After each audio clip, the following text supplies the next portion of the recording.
네, 지금 국회 과방위 가장 뜨거운 상임위 중에 한 군데입니다. 과방위 소속이고 또 국민의힘에서는 미디어 특별위원회 위원장 맡고 있는 이상휘 의원과 전국 현안에 대한 말씀 좀 나누겠습니다. 의원님 어서 오십시오. 네, 반갑습니다. 네, 지역구가 경상북도 포항 남 울릉군입니다. 네. 울릉도가 거기 지역구시군요. 전국에서 제가 지역구가 아마 제일 넓은 겁니다. 독도까지 포함이 되니까.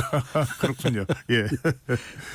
자, 지금 과방위가 가장 뜨거운 상임위로 지금 진행되고 있는데 그 탄핵 소추로 직무가 정지된 이진숙 방통위원장 그리고 김태규 방통위원장 직무 대행 1차 청문회에서는 불참했는데 2차 청문회에 참석을 했었죠. 네, 참석했죠. 네. 결론적으로 말씀을 드리자 그러면은 굳이 청문회에 참석하지 않아도 됩니다.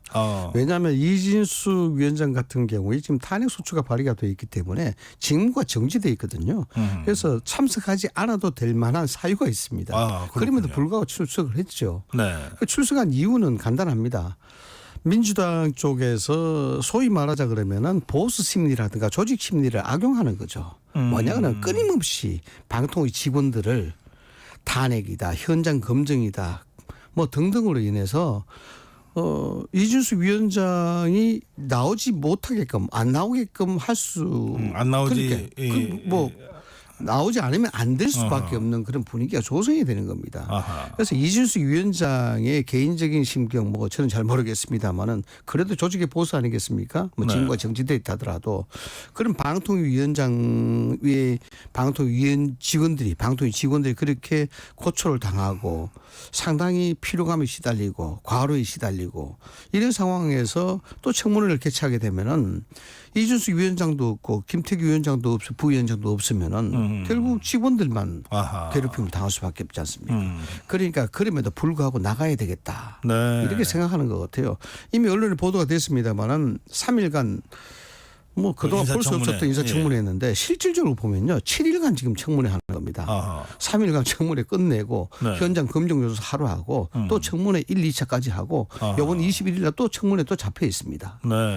이런 상황에서 일주일간 거의 청문회를 전대미문이죠 사실. 이런 상황인데 보도가 됐습니다마는 청문회 과정에서 3일간 하다 보니까 많은 사람들이 지쳤고 그런 상황에서 방통위 직원 한 사람이 쓰러졌죠. 119 구급차 오기까지 하고 이런 상황에서 이진숙 위원장은 위원장으로서의 위치 이것보다도 조직의 보수로서 이렇게 봤을 때 좀 이 부분들에 대해서 책임감이 상당히 많이 느꼈지 않나 이런 생각이 듭니다. 그래서 뭐 이것저것 다 떠나서 조직의 수장으로서 책임감을 느꼈기 때문에 청문회에 참석했다 저는 그렇게 이해를 하고 있습니다. 지금 그 과방위 상황을 좀 설명을 하셨는데 이제 그런 상황이다 보니까 아마 고문 얘기도 나온 것 같아요. 이게 청문이냐 고문이냐 뭐. 최민희 위원장은 이 고문이라는 말을 아주 싫어하더라고요. 그래서 그런 말 쓰지 말라고 상임위 진행 과정에서 그렇게 이야기를 하고 했는데 저는 사실 고문이라 봅니다. 이게 뭐냐 그러면은 원하는 답을 얻을 때까지는 계속해서 괴롭히겠다 이런 거예요. 그거 다름 아닙니다. 리플레이를 해서 계속 상임위 회의 장면을 들어보시면 아시겠습니다만은 했던 질문 또 하고 또 했던 질문 또 하고 상처를 해집어서 거기에 다시 소금 뿌리고 이런 격이에요. 그러니까 새벽까지 넘어가게 되면은 그저께 같은 경우에는 새벽 2시 반에 끝났단 말입니다. 이 인권 유린이에요 사실상. 어떤 명확한 불법적인 사실이라든가 잘못된 사실이 있으면 그걸 가지고 추궁하면 되는 겁니다. 그런데 그런 것들이 없다 보니까 있을 수가 없죠. 왜 적법하게 다 했는데. 그러니까 원하는 답을 얻기까지는 계속해서 괴롭히겠다는 그런 형태밖에 이해가 되지 않습니다. 그러니까 질문하는 사람들도 시간이 자꾸 오래 지체가 되고 새벽녘까지 가고 이렇게 되니까 막 헷갈리기도 하고 또 증인석에 앉아있는 사람들도 여기에 대해서 명쾌한 답을 하지 못하는 정신 상태가 되는 거예요. 워낙 피곤하니까. 심지어는 김태규 부위원장 같은 경우에 그저께 1시 정도 되니까 호소를 하더라고요. 도저히 피곤해서 이건 몸이 못 견디겠다. 좀 중단해 달라 뭐 이런 얘기까지 하고. 이게 그동안 보지 못했던 사실 뭐 다른 말로 하면은 이게 정치인가 싶어요. 예. 정치는 이런 게 아니지 않습니까? 상임위를 열어서 불법적이라고 단언을 해놓고 규정을 지어놓고 인사청문회를 하면서 그 프레임을 짜놓은 대로 들어오지 않겠다 그러면은 계속해서 반복적인 질문, 반복적인 그런 형태로 해서 증인들을 몰아세우고 네. 이거는 인권 유린이죠. 이런 것들은 제가 보기에는 어느 정도 법적인 검토가 다른 쪽에서도 있지 않겠느냐 저는 그렇게 봅니다. 어떤 형태든 개선이 좀 돼야 개선이 돼야 되겠다. 되죠. 예. 이런 식으로 국회 입법 권한을 이용해서 입법에 대한 권력을 이용해서 증인들을 세워놓고 원하는 답이 나올 때까지 청문회를 계속하고 이렇게 되면은 자 보십시오. 그런 식으로 청문회가 열게 되면은 정부 행정 기능이 어떻게 되겠습니까? 못합니다. 전 직원들이 그게 매달릴 수밖에 없는 것이고 행정 공백이 나타날 수밖에 없지 않습니까? 지금 현실적으로 뭐 장관이나 또는 위원장이 국회에 오게 되면 예. 여러 사람이 같이 오게 그렇죠. 되죠. 왜냐 그러면은 그 말 한마디가 파장이 미치고 네. 자칫하게 되면은 그 정책에 대한 영향이 미치기 때문에 장관이든 그 조직의 수장이 청문회 불려 나오게 되면은 전 조직이 비상이 걸리는 겁니다. 거기에 대해서 디펜스를 해야 되는 것이고 자료를 만들어야 되는 것이고 또 아주 예민하게 거기에 귀치를 주목해야 되는 것이고 이렇게 되는 것 아닙니까? 그게 이제 각 부서에서는 뭐 국장급이나 그렇죠. 뭐 주요 핵심 과장들일 텐데 이 사람들은 막상 청문회장에 들어와서 앉아있지도 못하는 거 아니에요? 아니, 못하죠. 그럼 계속해서 어디서 대기합니까 이 사람들은? 상임위장 밖에서 대기하기도 하고요. 그냥 복도에서요? 그다음에 그 위원장 뒷좌석에 배열해서 또 대기하기도 하고 뭐 기관 정인이라든가 이런 사람들은 당연히 들어와야 되는 그렇게 것이고. 하다가 이제 그 직원 한 명이 이제 쓰러진 그렇죠. 거네요. 뭐 아마 과로했던 것 같아요. 뭐 이름을 밝힐 수는 없습니다만 네. 어쨌든 쓰러졌고 구급차까지 오고 이게 무슨 정치적 행위라고 어떻게 이를 정치를 볼 수가 있겠습니까? 네. 그래서 또 21일에 또 한다 그러니까 네. 이번에 또 어떤 식으로 행태가 만들어질지 좀 지켜봐야 될 것 같습니다. 네. 예, 지금 그 야당 쪽에서는 이진숙 위원장과 김태규 부위원장이 임명된 당일날 네. 뭐 신속하게 이사 후보를 선임 의결했다 심의하고 예. 그래서 이거 방송 장악 쿠데타다 이러면서 이 이유로 이진숙 위원장을 탄핵 지금 소추해 놓은 그렇죠. 상태 아닙니까? 네. 그 어떻게 보십니까 이 문제는? 방송 장악 쿠데타라고 이야기하더라고요. 네. 제가 봐서는 방송 장악을 유지하기 위한 표현이라고 봅니다. 방송이 됐으면 우리가 이런 형태를 이야기할 수가 있을까요? 우리가 뭐 되짚어 보기가 좀 예민한 사안이긴 합니다만 예. 방송 장악이 보수 중심으로 장악이 되어 있다라고 주장을 하는데 보수 장악으로 중심이 장악이 되어 있다 그러면은 광우군배 사태가 날 수 있었겠으며 네. 박근혜 전 대통령의 탄핵이 이루어질 수 있었겠습니까? 김만배 신앙님 사건이 일어날 수 있었겠습니까? 잘못된 방송, 공영방송 운영 체제가 만들어지고 있기 때문에 이걸 바로잡자는 겁니다.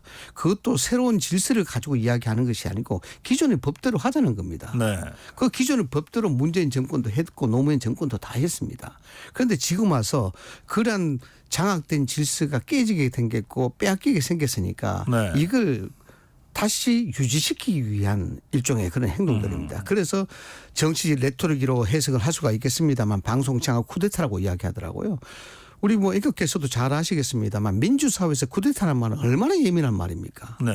기존의 질서, 기존의 법, 기존의 문화 이거 쌍그리채 통째로 뒤집어서 새로운 질서를 만들겠다는 행태 아닙니까? 그것도 네.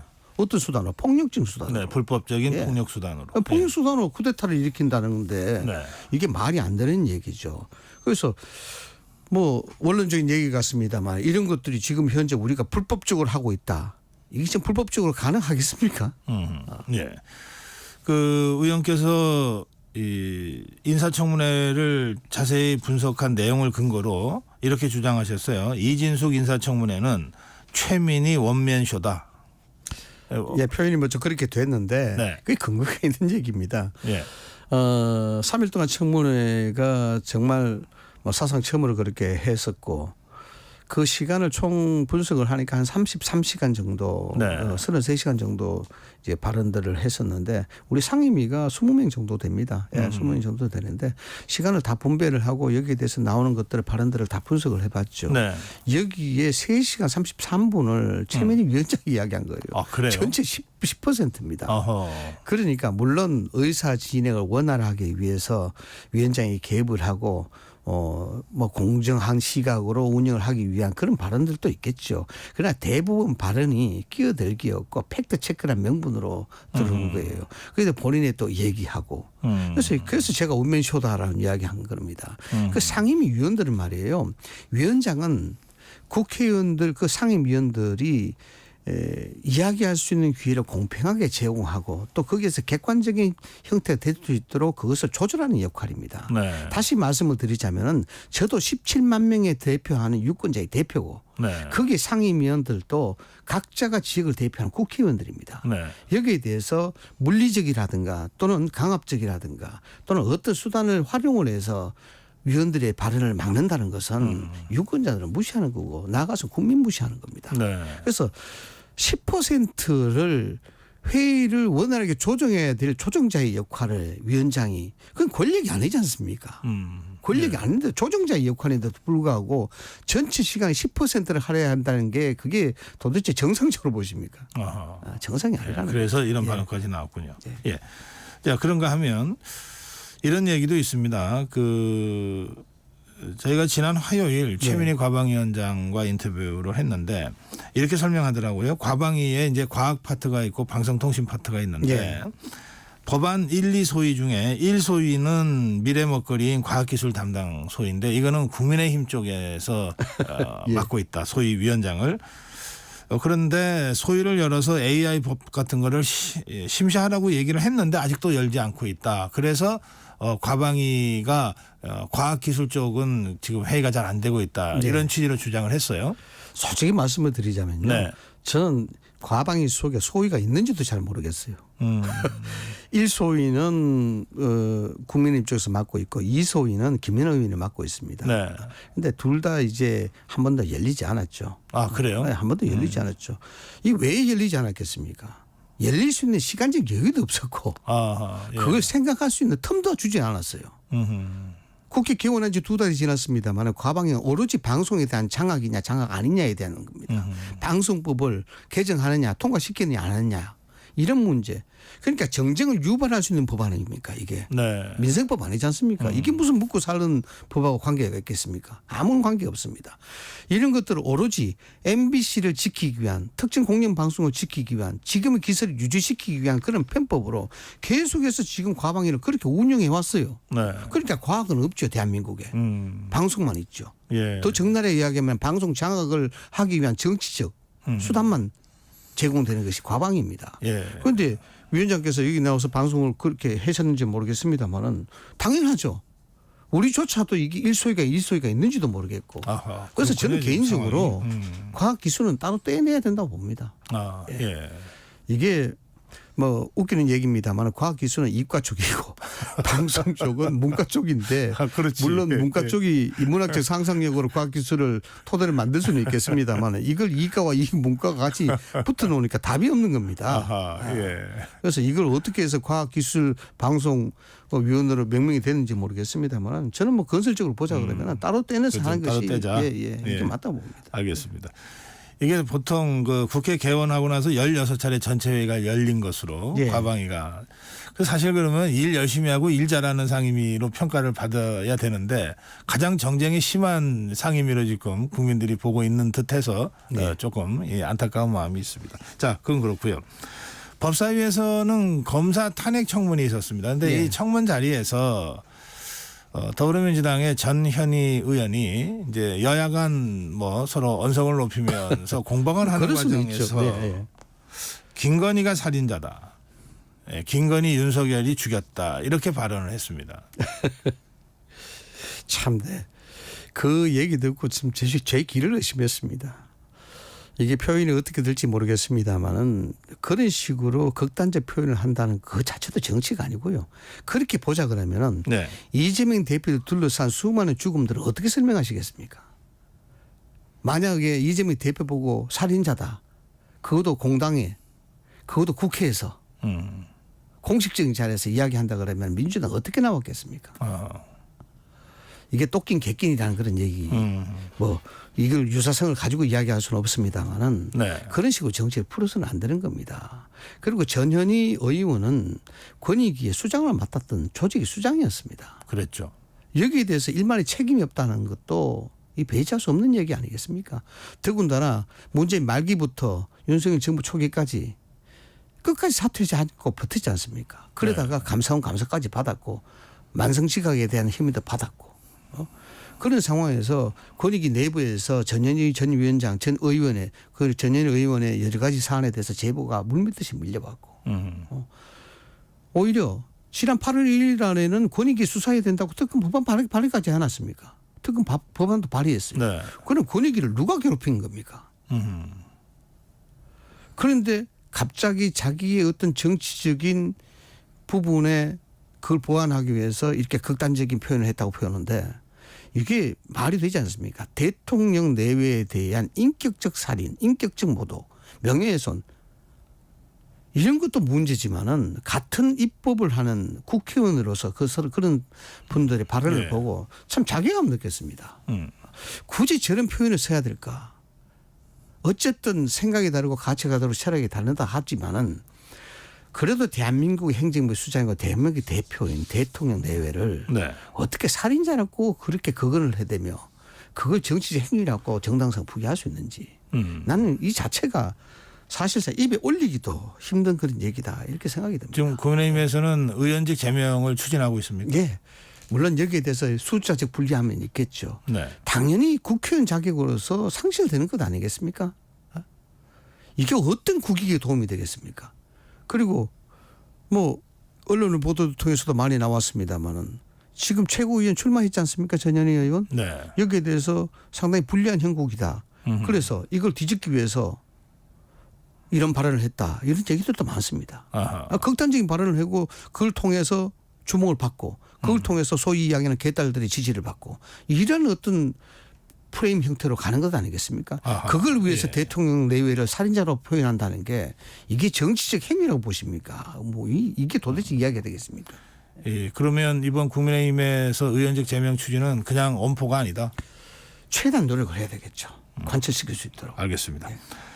예, 지금 의원님 국민의힘 안에 그 포털 불공정 개혁 예. 태스크포스에 참여하고 계십니다. 네, 그렇습니다. 이게 이제 그동안 뭐 네이버 같은 이 포털이 좀 불공정하게 운영되고 있다 이런 문제 제기들이 많이 그동안 있었습니다. 네. 이 부분 관련해서는 어떤 보관을 갖고 계십니까?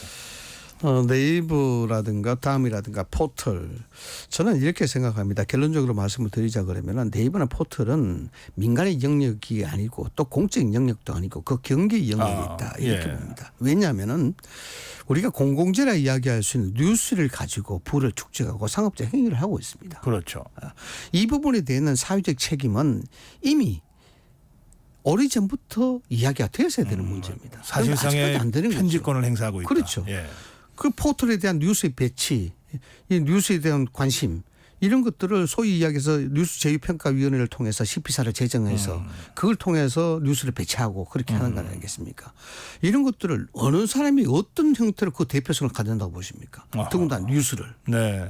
뉴스가 잘못되게 되면 여기에 가짜 뉴스가 나오게 되면은 그 CP사가 잘못 선정이 됐다고 가정한다면 그에 대한 알고리즘이 편파적으로 만들어졌다고 가정한다면 네. 이건 심각한 왜곡 현상을 갖게 되는 것이고 네. 그것이 여론을 호도하게 되는 것이고 국민을 기만하게 되는 겁니다. 그래서 뉴스의 공공성은 아주 엄히 다스려야 되는 그런 문제입니다. 여기에 대해서 포털은 그걸 가지고 상업적 행위를 하고 있는 거예요. 네. 그래서 제가 경제적 영역이 있기 때문에 여기에 대한 사회적 책임을 가져야 된다고 이야기하는 겁니다. 알겠습니다. 예. 말씀 듣다 보니까 벌써 마무리할 시간이 다 됐어요. 예, 최근에 우리 이상희 의원께서 유엔 참전용사의 명예 선양 등에 관한 법률 일부 개정안 또 진실화해를 위한 과거사 정리 기본법 일부 개정 법률안 이렇게 많은 법률안을 내고 계신데 이거 내용을 다 설명 들을 시간은 없고요. 예, 짧게 그 의장활동 각오를 말씀하시면서 마무리해 주시죠. 일단 유엔 참전용사에 대한 개정 법안은 참전했던 국에 대한 그 후손들에 대해서 우리가 좀 배려를 하자는 예. 겁니다. 동맹국으로서 뭐 그런 것들이고 진실화해 과거사 정리법은 뭐 기본법이라기보다도 여기에 보상이라는 말이 들어갔습니다. 뭐 위원회를 통해서 조사를 통해서 보상을 받는 그런 단계까지 갔는데 이 소송을 전부 개인이 다 해야 돼요. 예. 그래서 무슨 뭐 진짜 보상이 되겠습니까? 이런 것들을 개정한 겁니다. 예.